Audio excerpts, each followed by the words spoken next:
continuamos nuestro diálogo con Jorge Isea, filósofo y teólogo. Lutero, siempre es importante todas estas conversaciones, ¿no? Permitió reformular una nueva vía al cristianismo, pero reformar también la Iglesia Católica, ¿no? Sí, entre otras cosas, como lo hemos compartido en otras ocasiones, podríamos decir que la espiritualidad reformada estuvo amalgamada a gran parte de los procesos de la modernidad. La posibilidad de que la espiritualidad fuera interpretada en términos subjetivos e individuales. Incluso Max Weber, en su clásica tesis sobre las vinculaciones de la ética protestante y la ética y el pensamiento capitalista, de alguna forma anticipó gran parte de las reformas culturales que Occidente sufrió después del siglo XVI. Usted citaba a Huntington, el choque de las ideas y de la cultura, sobre todo en el Clash de Civilization, choque de las civilizaciones. No es una visión negativa eso de Huntington cuando plantea precisamente que los grandes conflictos van a ser ideológicos o teóricos y en el fondo religiosos por no entenderse las religiones. Bueno, en última instancia, más que pesimista, yo diría que sería realista. Y yo allí comparto, la lectura de la antropología bíblica nos lleva a esa perspectiva realista. El hombre, de alguna forma, más acercada a la percepción de Thomas Hobbes en su Leviatán del hombre es lobo del hombre, y curiosamente la perspectiva de Maquiavelo, poco cristiana, por cierto. Poco cristiana, sin embargo, la noción de la antropología bíblica, por ejemplo, del pecado y de la corrupción radical de la condición humana, tuvo profundas implicaciones en el ámbito político.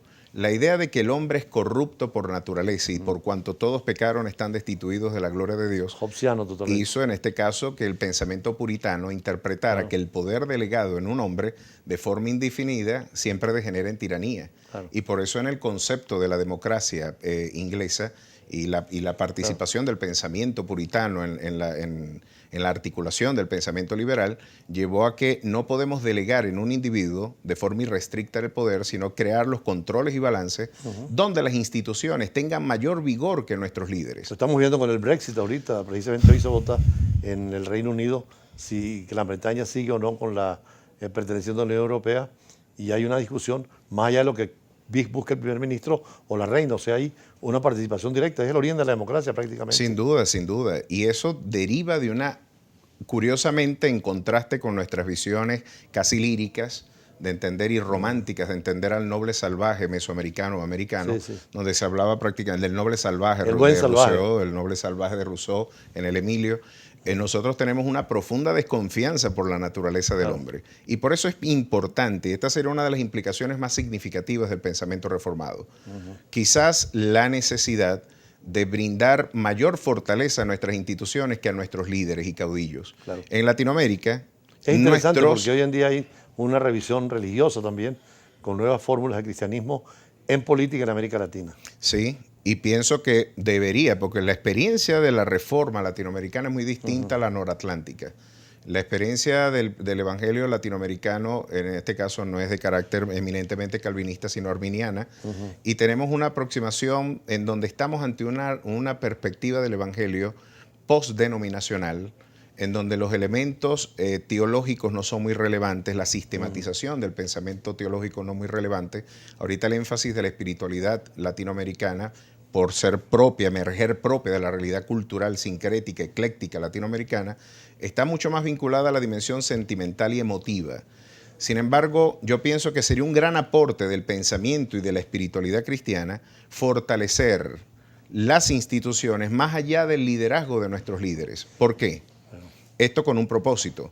Entre otras cosas, yo creo que nosotros como iglesia proclamamos, ¿verdad?, la supremacía de la palabra de Dios. Y cuando esto lo traducimos en vocabulario civil, estamos diciendo que en la república lo más importante es la ley, por encima de las arbitrariedades y las subjetividades de nuestros caudillos. ¿A qué se debe este surgimiento en el sector de los cristianos, al margen del catolicismo, en la vida política, por ejemplo, en Brasil o en Bolivia?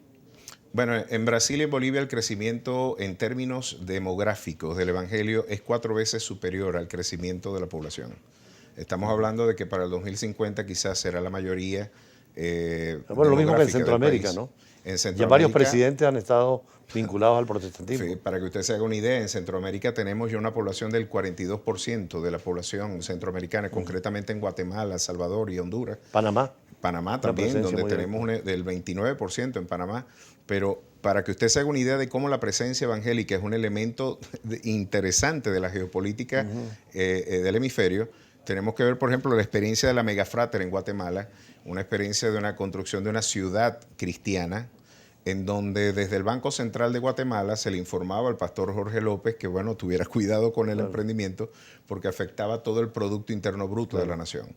Pero más allá de la inquietud económica o demográfica, creo que la preocupación que la Iglesia Evangélica despierta en este momento es porque es un factor de resistencia a programas universales que encuentran una resistencia abierta en la proclamación del Evangelio, entre ellas la ideología de género, la promoción del aborto como agenda global, la promoción, en este caso, de la sustitución demográfica como elemento disruptivo y transformador de las realidades hemisféricas. Aunque lo considero un poco reaccionaria esa actitud. En el caso de la Iglesia Evangélica, sí. Bueno, en este caso, bueno, más que reaccionaria, con la católica estarían abiertas a rebelión a los principios de la espiritualidad cristiana, a la promoción del aborto. Caso de la igualdad de género. También la igualdad de género. El problema no es las libertades que el sujeto debe tener para la identificación o la autopercepción. El problema con la ideología de género es que se está empleando el Estado como un instrumento para imponer la autopercepción de una comunidad como la única forma de interpretación, ¿verdad?, de la convivencia política. Esto es lo que decía Jordan Peterson en Canadá, el profesor de psiquiatría y psicología en Ontario, que nos afirmaba diciendo, en Canadá si un sujeto se autopercibe como pájaro, en lugar de llevarlo al manicomio le tenemos que dar al piste. Bueno, interesante la última reflexión. De todas maneras son temas muy controversiales. Gracias a Roy Sea, filósofo y teólogo, sobre el tema religioso. Además, muy importante seguir hablando en otra oportunidad de la geopolítica de las religiones y la importancia en el mundo de hoy.